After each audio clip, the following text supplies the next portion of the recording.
Hey Mark, Good morning again. take two. We did just start this a minute ago, but we had to just adjust for sound. But this is nicer and more intimate, and so well, I'm going to start in a similar place. I was asking about how you compartmentalize your ideas and your creativity and your writing, your art. You do a lot of stuff, and how do you organize all of that? How does that sit in you? Well, it's all about creativity and communication. You know, it's hard to separate any of those. You know, I've done a lot of things over the years, but it's like, you know, putting your hand on a pole and walking in a circle. They all connect to communication. You know, so compartmentalizing, no, it's just the circle. And so, by that, do you mean that in that example, you're communicating with yourself, essentially, and communicating with the environment around you? Well, as a photographer, I'm communicating. As a writer, I'm communicating. As an educator, I'm communicating. You know, but it's all just observational, and it's all connects to being a storyteller, and you know, it's just different ways of expressing the same thing. And so, when you approach any project, that idea of communication, that philosophy, is that kind of a starting point for you? It's not really a starting point. It's the only way I know how to be. Mm-hmm. It's so deeply embedded in my DNA. Yeah, I don't know how to describe it any other way. It just is. And that has always been that way, or it's something you've developed over time? Always been that way. You know, the problem is with so many ideas in my head and so many different ways of expressing it. You know, I'm on the sleep optional program. I resonate with that. And so, now you live a life and have done for some time where you are able to delve into your curiosities and your passions, and which is very clear. Has it always been this way, or was there a life before you were able to live this one? No, my whole life has been about spreading joy and inspiring wonder. You know, showing people the curiosities that I've found. And like I said, I don't know any other way of putting it. You know, wonder is an amazing thing. I couldn't agree more. So when you were in your 20s, let's say, and you were spreading joy and wonder, and what were you focused on? What was the kind of work that you thought was the most useful and most helpful to people and to yourself? Well, I was still in college. I was also art director for New York State. You know, I got to work on the original I Love New York program, you know, which is now everywhere. You know, people say, "Do you understand branding?" I go, "Well, kinda." That's amazing. That's iconic, you might say. And so, being creative then versus being creative now, what are the differences, if any, in the way you show up? I've gotten a whole lot grayer. The experience does add a lot to your creativity.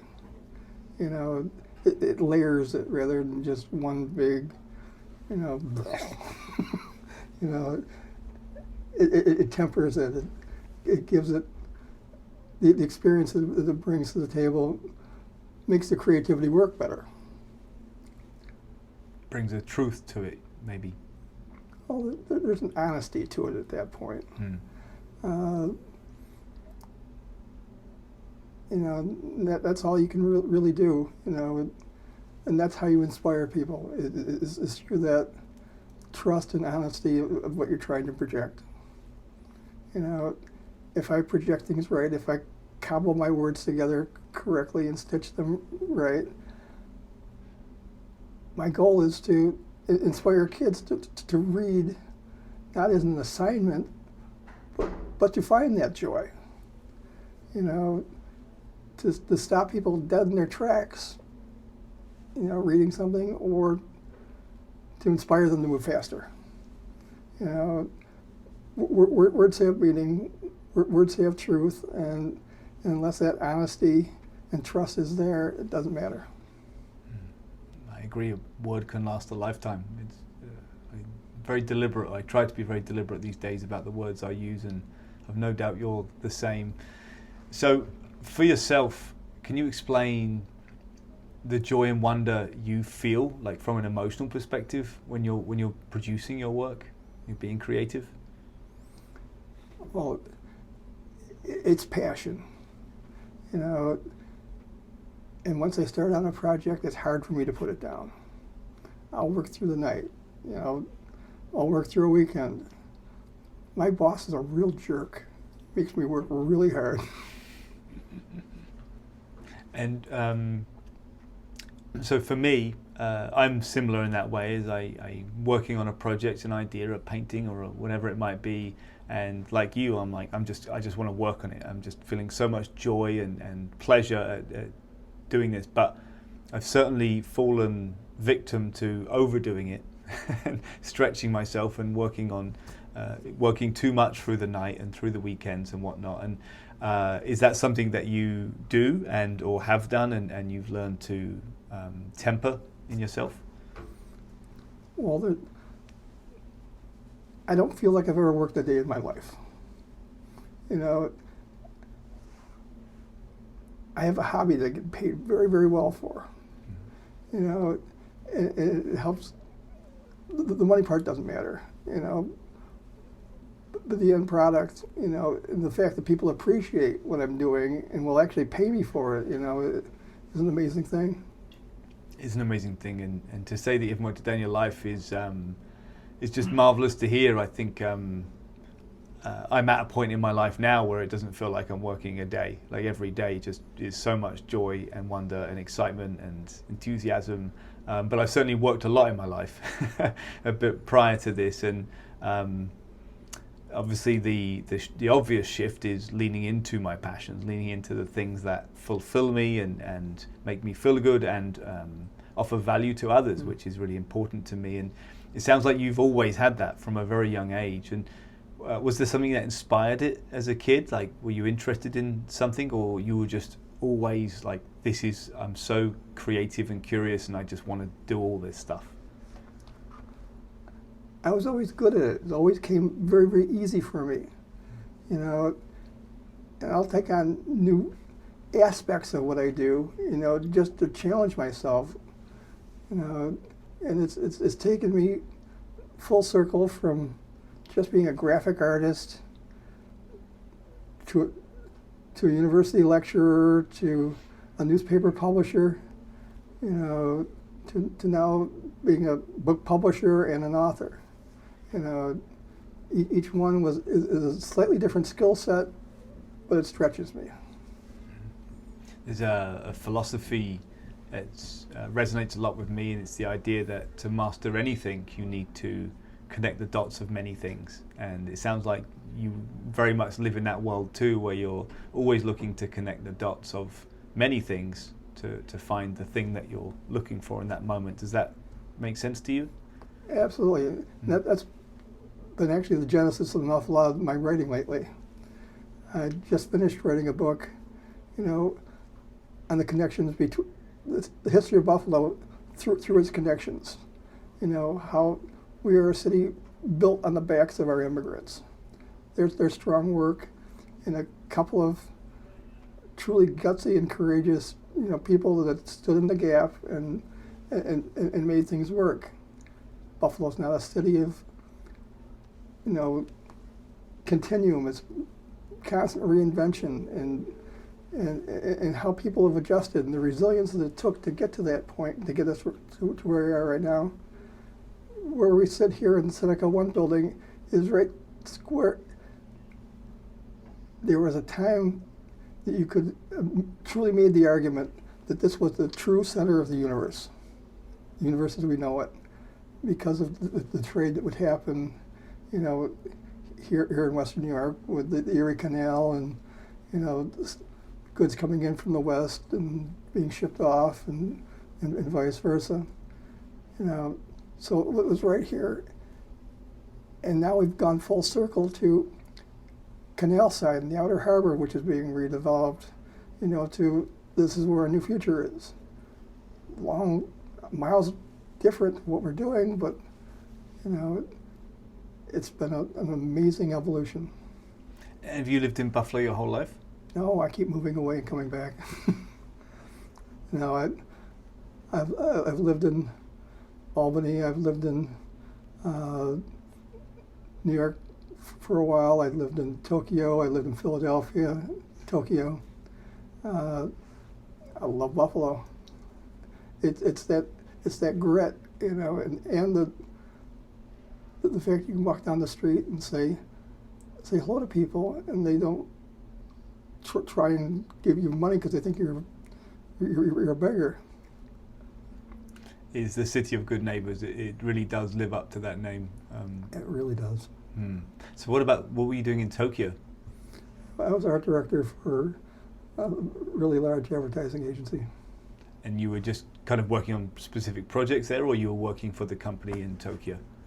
I was working for the company, but it was all logos at the bottom right-hand corner that people in advertising would dream of being able to work on, like Sony and Hitachi, and I got to make the transition from Datsun to Nissan years ago, doing that whole branding name change. Got to do the Olympics that year for Fujifilm, which we were able to knock out Kodak for that year when I was in Los Angeles last time. You know, so I get to do a lot of cool things, and that's actually why I started working as a photographer. People say, "No, you really didn't do that," and I go, "No, I've got pictures." I've got the receipts. And so, what years were you in Tokyo? 80 to 82. And what are some of the things that you really took away from that experience?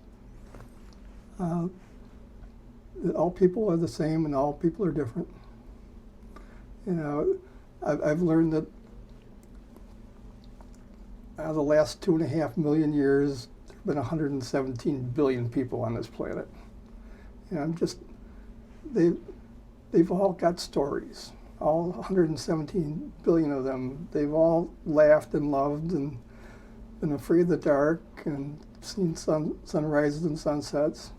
I'm just the newest page in this big book. And I am so determined to color every page of that, every inch of that page. I got a fresh set of crayons, all 64 with a sharpener. I'm ready to go. And I mean, I love that because I'm a big believer in that there is opportunity in every moment, and to we have two paths in life. You can kind of stand still and just accept the world around you and you know, be reactive and protective, or you can explore and you can grow and you can just ask questions of yourself and the world around you. And so it really resonates to see that you've clearly lived a life like this your whole entire life, and you're still living it very much so. And that's just a really nice. It's just really nice to see that, because I see so many people that aren't grabbing the opportunities that are around them, and even when there isn't a clear path, there are many ways to maximize your experience. And so you've lived this way. Your family, like, have they like your kids? Have you brushed off on them? Do they live this way as well, and similar vibe?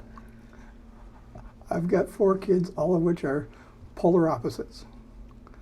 You know, but I see myself in every one of them. You know, which officially makes me Sybil. You know,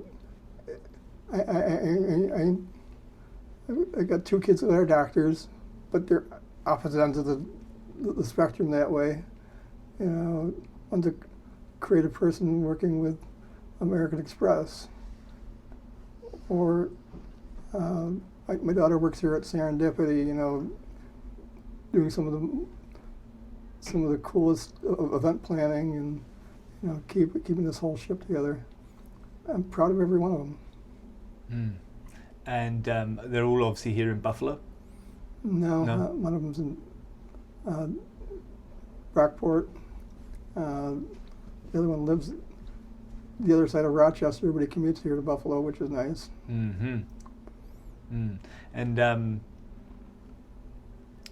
when you think about their experience in Buffalo growing up, compared to maybe your experience growing up, what do you think some of the advantages they had that you might not have had?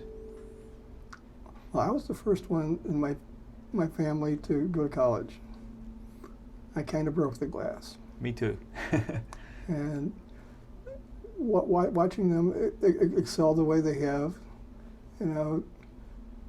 hopefully I was a little part of that. But they would have done it on their own anyways.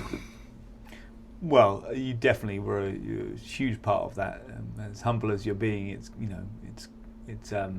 I can only imagine having a father like you who is so curious and joyful and living with a sense of wonder, how much it must have rubbed off onto them. And so I think that's wonderful and a wonderful thing. And so when you think about, when they were kids, you had a sense of what the world was going to be like for them in 20, 30, 40 years. That hasn't been the case. If I would have known, I probably would have not had kids. Interesting. Okay, so that's what you think. And what do you mean? Do you mean that because of the way the world has evolved and our species has evolved? Yeah. I fear for their kids. Mm. Mm. And what is it that creates so much fear? Like what part of it are you most worried about, I guess? I'm worried about the environment. I'm worried about the fact that everything is now in black and white and the nuance is all gone. The world is nuance. And that's the part that frustrates me the most, because we don't talk. We don't understand each other. If we can put people and deal with them in context, headlines become neighbors. Neighbors become friends. It's hard to not like your friends. So, to use your term, black and white, it is, right? It's this or it's that. There's no in between. And I agree also that life is about nuance. It's about context. It's about individuality, and that's lost in this dynamic. And I guess what are the dangers you see if we persist down this path of black and white?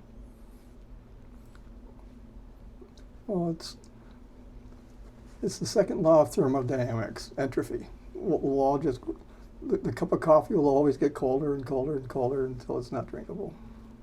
Mm-hmm. And what about, let's kind of flip it and talk about the optimistic parts that you see in the world today, like the things that might counter that might bring us back to the humanity that we once knew. Well, an awful lot of the books I write are children's books, and to do a children's book reading, and watching the wonder in their eyes, they light up. It's an amazing thing, and I've learned a very amazing thing teaching both, master classes and reading to children. Children ask better questions. Why do you think that is? Because they want to know. Their curiosity is amazing. And so let's follow that thread then, because as you know, that interests me a lot. Curiosity is dwindling in the world as a result of the world and the environment around us.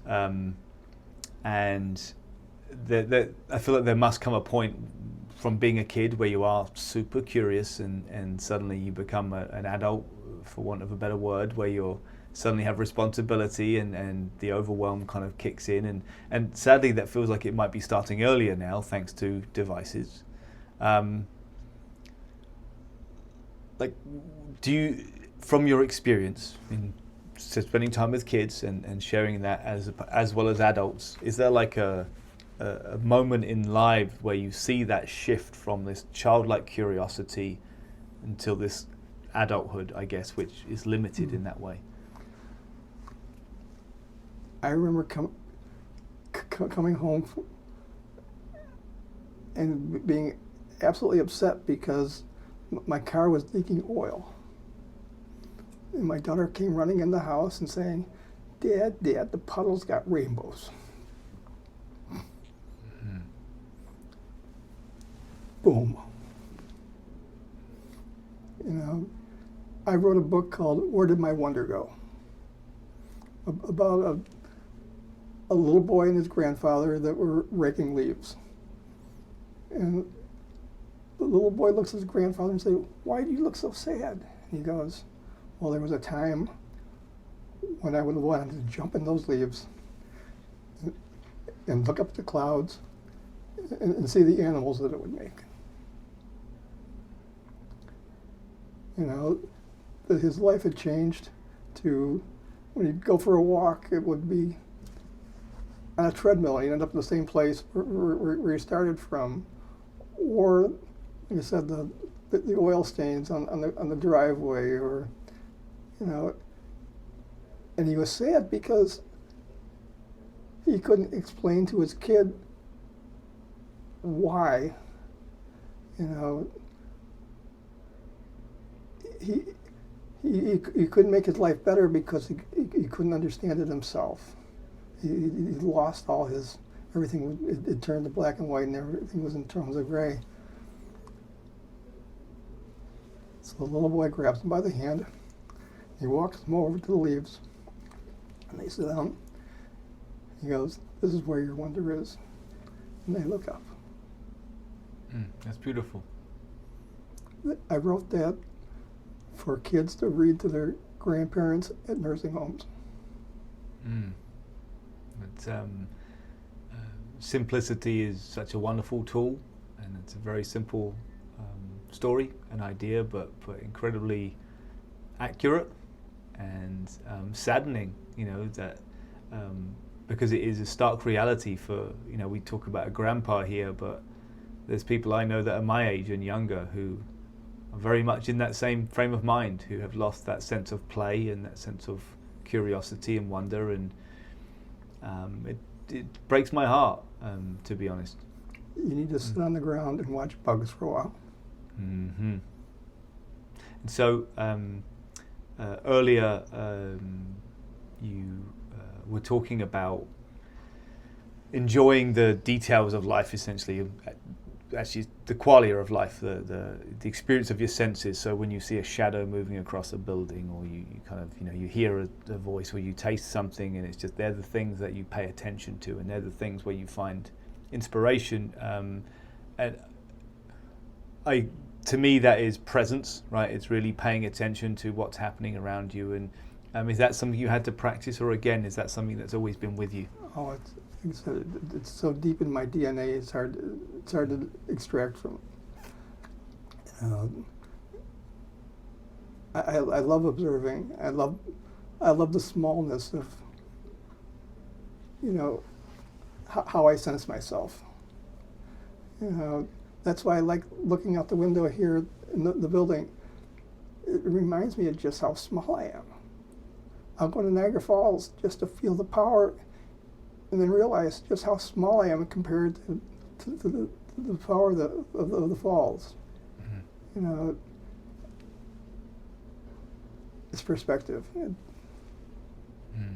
Well, to put some perspective on that, so you're right, you're small, you're one person in a current planet of 8 billion, yet in your time on this planet you have created a lot of impact. You've helped a lot of people find a lot of joy and wonder and improve their lives. And how does that make you feel, knowing that you spent your life in such a valuable way? Have I really changed things? perhaps. You know, I think it's more important that I've changed myself, and in that change, being a model for others.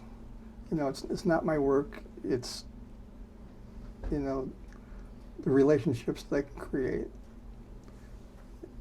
You know, I want people to see how happy my wife and I are. I want them to understand that, you know, being in your 70s and still holding hands with your wife at the mall is important. You know, it's that presence, you know, that really makes the difference. And that's under threat right now and has been for a while, and our presence is being taken from us. And I would argue that that is one of the scarier parts of the modern world and future, because we're so distracted and we are so limited in our ability to communicate with ourselves and as you say, become the best versions of ourselves consistently, and as a result of that, the output is the good stuff. You know, it's the real value. And so, like, what would you say to people about presence? Like people today, that the importance of presence and how it can add value to your life. Well, that presence, once again, is observational. Somebody I was talking with the other day, and we were talking about the homeless people in Buffalo. And I go, how many do you think there are? And they go, well, a couple dozen. And I go, no, there's probably a couple hundred. And they ask me, well, where are you looking? And I go, where aren't you looking? You know, sometimes you gotta look down. Paying attention. The information is out there if you're paying attention. And so, what, in general, like, what are the biggest things that you want to share with people? I guess you in your 70s and you've lived a life, and a very curious life, one where you have been paying attention, and no doubt, like me, found a lot of patterns along the way and insight. And like, if you were to offer the words of wisdom to a kid in their 20s today, like about what? Oh, you're making me sound old. I'm living to 140.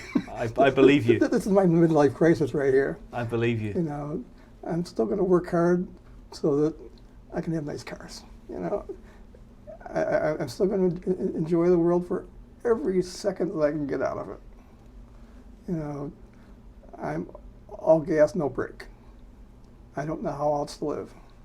That's a pretty good lesson, I would say. And that's just, again, it's just making the most of every moment you have on this planet, because like we've all won the golden ticket. To be alive, one, is insanely, it's a miracle for every one of us that we're here and that we're surviving and that we're enjoying it. But not only that, that we're alive in this world today, in this, 100 years ago, all of us would have struggled a lot more and would not have had an enjoyable experience as we do now. 100 years ago, we couldn't take a hot shower. Exactly, even less than that. And so it's phenomenal how amazing our lives are. And of course, there is so much pain and strife and suffering and inequality and a lot of trouble out there. But on par, like, we're in an amazing place, and we're in a place where we are able to explore ourselves and the world in ways we couldn't 25 years ago. Here's the question in that. If you had all of this technology and all of this access 50 years ago, how do you think that would have changed your life? Probably not much.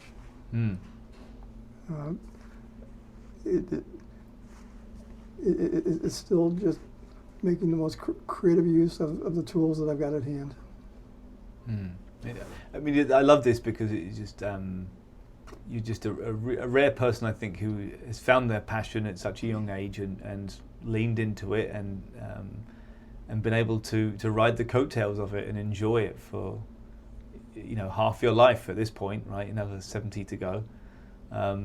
That's amazing, and I guess just want to highlight that. That's really just special. And again, that the work you do is very much designed to help other people and to create this sense of joy and wonder that you have been feeling your entire life. It's just a statement, that's all. So when we talk about community, what's the value of community in all of this? Everything's community. You know, you take, we're individuals, but as individuals, you know, we're weak. You know, sharing ideas makes us grow, and that community is what's moved us forward. Like I'm saying, that our city is built on the backs of immigrants, and that community is what fostered the next community, which fostered the next, and it's taken us to where we are right now. You know, and there are all kinds of communities. Everybody thinks it's just a neighborhood. No, it's not neighborhood. You know, there's the theater community. There's, you know, the arts community. There's thousands of them. There's the water. I like sailing, and the whole sailing community is amazing, and it's, I don't know. As much as I enjoy and am at peace with myself, I also enjoy sharing with others. I belong to the Masons, which is an amazing community of men of character. You know, and it's taught me a lot. My grandfather once told me that you want to be a good man, surround yourself with better men, and run like hell to catch up. Again, a philosophy I resonate with. Just so much value in other people, right? I mean, most of what we know is from experiences in other people, and the more you do, people you meet, more you learn, more you grow, and that is community. And yeah, there's not many things more valuable, especially today in this black and white world, to be able to be part of a community or multiple communities is the best thing anyone can do, I think, really, for many, many reasons. And we're actually at time, so if there's anything you didn't get a chance to share, anything else you want to add for folks, now's a good time, or you can ask me a question, or anything you want to do with the last couple of minutes. I'm amazed at what you do and the passion that you're bringing to the process. What sets the fire in your stomach for doing this? What sets the fire in my stomach for doing this? Experience. I have I spent my whole life paying attention, you know, watching people and studying human behavior, and really trying to understand what brings out the best in us. And through my life, I've done that with a lot of people, really strive to bring out the best in them. And every time I have put my energy into it, it brings so much value to them and to me and to the world around. And so that fuels me, like to see the benefits of living that way and projecting that way is just amazing, to be able to influence others' lives in a positive way like that. And so with Q, like for many, many years, I've been looking at a lot of these big societal problems and thinking someone's got to solve that, and no one ever did. And so Q is my attempt at looking at some of these big things, the things that bring out the best in us, that offer us the best experience, and making them universal. So while I've been able to help pockets of people over time, like I want to help billions of people really maximize their experience, and that's what fuels me. It just brings me so much joy to create opportunity for people and help them see life for what it really is, which a lot of what you've just talked about I agree with. And like that, I think in a nutshell, I love life. Like every moment I wake up every day, I'm so excited to see what comes and how I'm going to grow. And I wasn't always like that. Earlier I was, but I didn't have the tools or the awareness. And now that I do, and I know the benefit of it, and I see the benefit in others when they live life this way, it's like I want other people to develop this, and the more that do, I mean, the better lives are gonna flourish all along the way. Well, people always ask me, you know, why you wake up so happy, and I also go to bed happy, and the whole happy through the whole day. Excuse me. And they go, how can you be so positive? There's so much wrong. I go, for every wrong thing that you can show me, I can show you a billion things that are better. I completely agree, and I'll say to finish that thought, like, yes, there's a lot of bad stuff going on, but it's in moments like these that we do see the best in us, and I'm an optimist. I believe we can build a better world. Like, we've been doing it for millennia, right? Just consistently building a better world, and there's no reason why we can't continue to do that at scale. And so for me, that's why I believe that like the work I'm doing, the work that many others are doing, the work that you're doing is building that better world. And of course there are forces fighting against that, but there are just as many fighting for it, and that's what gets me up in the morning and fuels me. I've enjoyed this. Me too. Well, thank you so much. This has been wonderful.